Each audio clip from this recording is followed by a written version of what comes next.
Hello everyone, welcome back to The Budget Sportsman. Thank you so much for joining me on today's video. Today I've got a video for those of you that like to film your own hunts, whether that's self-filmed or whether you're filming and hunting with a buddy.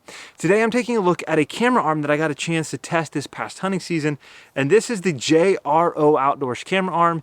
This is made by a guy named Jeremy Riggin, and if you're interested in buying this camera arm, you can find him on YouTube at JR Outdoors or on Facebook at Jeremy Riggin Outdoors, and you can contact him directly about purchasing this camera arm.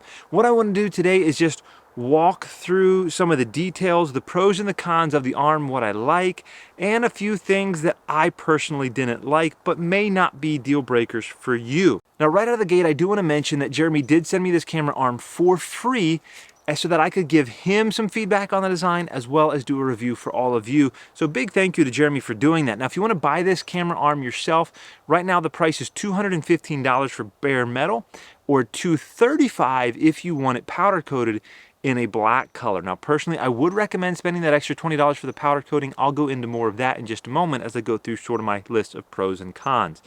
So let's dive into this, talk about the pros and cons, talk about some of the features that I really like and a few things that I don't as well.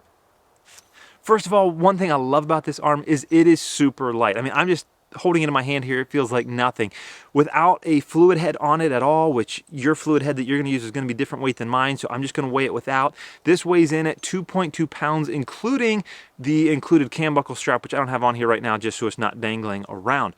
2.2 pounds is really, really light. Now, another thing that I really like about this arm is the triple arm design. Now, for the last number of years, pretty much since I started filming my own hunts, I've been using a fourth arrow arm that is a two-piece design. Now, it has a little bit more reach than this, but I have found that for saddle hunting, it can be a little bit difficult to maneuver.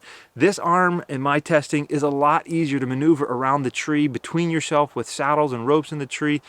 This is really handy. You get about 30 inches of length out from the tree to the end of the camera arm. Another thing I really appreciate about this is the folding standoff right here. This is a 3D printed standoff and it's spring loaded. So you can pull up on it and twist it. And now it's pretty much in line with the entire camera arm. This slips down in a backpack really nicely. And then all you have to do is flip it and it spring loads and locks right into place. Super handy. This standoff is about 3/4 of an inch. And the widest part of the whole arm is probably this knob right here, which I think is somewhere around 1 5/8 approximately.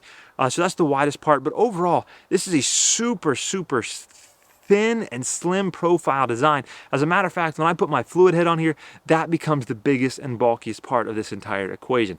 This is a super compact, super lightweight, super packable camera arm. Again, one of my favorite features is this flip out standoff right here. I think it's absolutely ingenious. I'd actually had my hands on an older version of this arm from Jeremy, and it was not nearly as refined here, and the standoff did not fold, and it was always a bit of a concern to me. I think this is a fantastic design. Now, one of the cons that I do have with this camera arm is that when I got my version, I got it on finish. Now, right out of the box, it looked amazing. There was something really cool about it. I actually wanted to leave it. The machining was beautiful.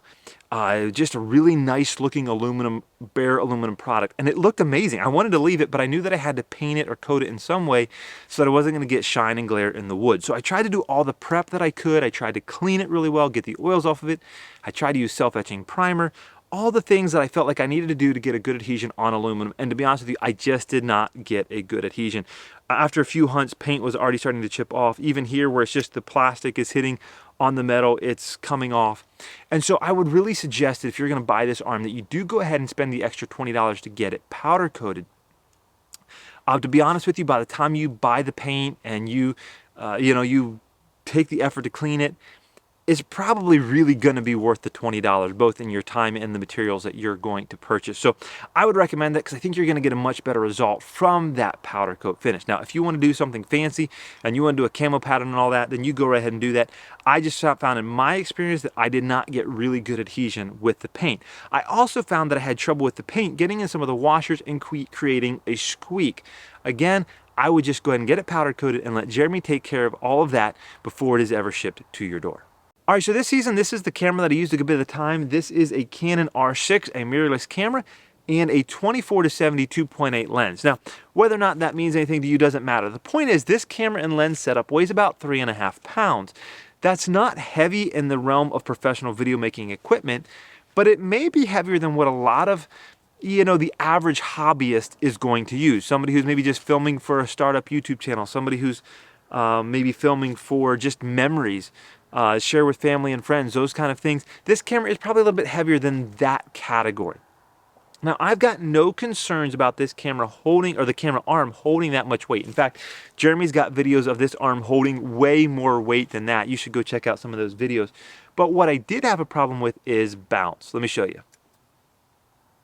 Okay, now I pushed down on it and let go, and I got bounce. It's still going on. Let's just keep watching it for a moment. It's not recovering quickly. I do have the arm kind of extended, not all the way out, but most of the way out I've got it extended, and it's still bouncing.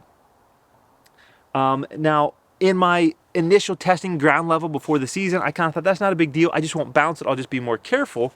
And this camera has image stabilization in the body and in the lens. I should be totally fine. However, once I got up in the tree and I started hunting and not focusing on filming, I found that even in real world situations, I move that camera arm around. It's not bad, but it is still bouncing. I move it like that. It's still bouncing. Not as significant as when I tapped on it, but there's still bounce even from just basic movement. In fact, my friend Pastor Nathaniel, who filmed with me a lot this season, the very first hunt he came out with me and used this camera arm, he commented, without me prompting, that he noticed the bounce, that he felt like he had to get the camera to stop bouncing. Now, the reason I mentioned the weight of this camera is I think if you're using something like a Sony AX53, Sony Handycam, maybe a Canon G50, G60, something along those lines, a camcorder, maybe something that weighs a little bit lighter, 2 pounds or less, I don't think you're gonna have this significant of a bounce issue. However, for me, you know, I'm not trying to put out a professional TV show here, but I do like to put out the best quality that I can. And the bounce in my footage was something that bothered me. And so I ended up switching back midway through the season to my 4th Arrow stiff arm. Now, does that mean I think this is a bad arm? No, it doesn't. In fact, I really, really wish I could use it. I love the compactness. I love the lightweightness of it. There's a lot of things that I really, really appreciate about this arm. I love the triple arm design. It's super easy to use in the saddle. A lot of great things to use. For me personally, and my camera setup, the bounce was just a deal breaker for me. Now, if the bounce doesn't bother you, or if you're running a lighter weight camera, if you're running a phone, a small camcorder, those kind of things, I think you're probably gonna be just fine with this camera arm. Now, another thing I want to mention to you is that when you're buying this camera arm, you're not buying from a big corporation. You are buying from an average guy just like us who's kind of has this as a side hobby, side business, making these arms. He's constantly improving, he's constantly updating, constantly making a better design. I've seen a few different versions of this now, and I'm telling you, it's really getting amazing, the improvements that he's making. They're really, really great. The other thing is, Jeremy is also out there. He's an average guy like you, like me, and he's just trying to make something that is good for the average guy. And I think he's done that. One of the things that Jeremy told me on the phone, I believe this is correct, I hope it is that Jeremy is basically charging for powder coating what he has to pay to get it powder coated, which I think is really cool. He's not upcharging that beyond what it's costing him because he wants it to be affordable and reasonably priced for you guys. And so I think it's awesome to support somebody who's trying to do something really cool for the hunting community. So if you're interested in this camera arm, I would encourage you to go check out his YouTube and Facebook channels. Again, the YouTube channel is JR Outdoors, I believe, and the Facebook page is Jeremy Riggin Outdoors. Go check him out, send him a message, watch his own videos on the arm, look at the updates over the last couple of years, and check out this arm for yourself. Let me know what you think down in the comments, and until next time, remember to get off YouTube and get outdoors into God's great creation.